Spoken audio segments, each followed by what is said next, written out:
Bienvenue sur Top Invest, la chaîne des top d'investissement. Ici, on parle essentiellement d'entreprises de qualité. Avons-nous une opportunité d'investissement sur Diageo? C'est la question à laquelle on va essayer de répondre en se basant sur les états financiers de la compagnie.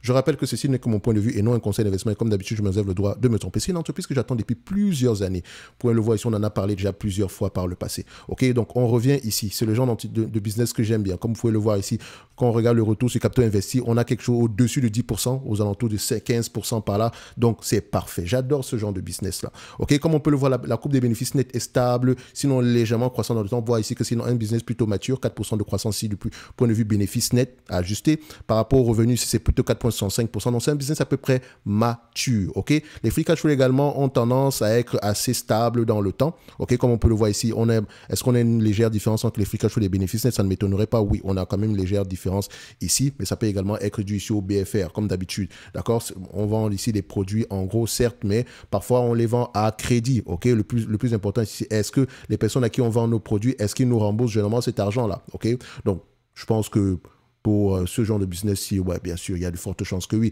Et c'est également un business qui a un pricing power.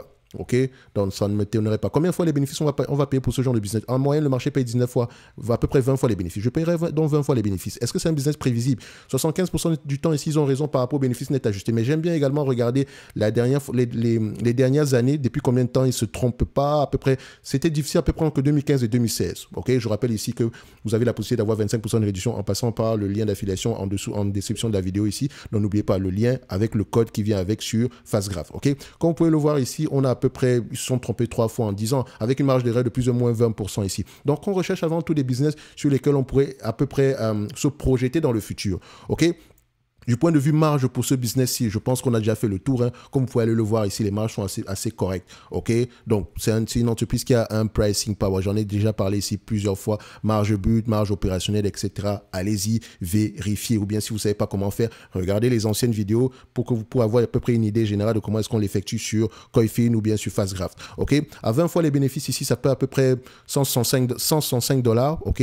D'ici 2026. Donc, on me demande de payer en date d'aujourd'hui 143 $, un business qui pourrait me rapporter à peu près 8,28 $ par action. OK, 8,28 $ par action divisé par 143 $, ça donne un rendement sur coût d'à peu près 5,79%. À 20 fois les bénéfices, c'est-à-dire qu'en fait, on l'achète ici à 5% de rendement. OK, donc on peut déjà voir ici que s'il n'y a pas d'aide, on a une légère sous-évaluation. OK, mais attention, je ne sais pas terminé. Donc, on voit ici à peu près le dividende. Vu qu'on paye le dividende avec les free cash flow, le dividende, est-ce qu'il est safe? Il y a de grandes chances, oui, il est safe, il y a de grandes chances qu'il continue à payer ce dividende-là dans le futur. Donc, pour ça, ce n'est pas une grosse inquiétude, mais je pense que le volume de croissance ne sera pas également très, très élevé non plus. OK, gardez toujours ici un 80% ici par rapport au free cash flow moyen. OK, donc c'est ce que je vois présentement ici. Donc, je pense que, est-ce qu'on rachète également les actions ici, comme on peut le voir?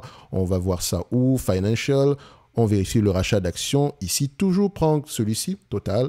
Voilà, celui-ci. Voilà. Donc, on voit ici on rachète également nos actions très, très bien. Sur les 5 dernières années, à peu près moins 9% au total. Donc, on a un rachat d'actions également à prendre en considération. Donc, ici, est-ce que nous avons une dette nette? Dette nette ici représente combien? Dette nette 1, 2. On a une dette nette de combien? On a une dette nette de 34 $ par action. Donc, 20 fois les bénéfices ici. Ça donne 165 $. 1, 6, 5.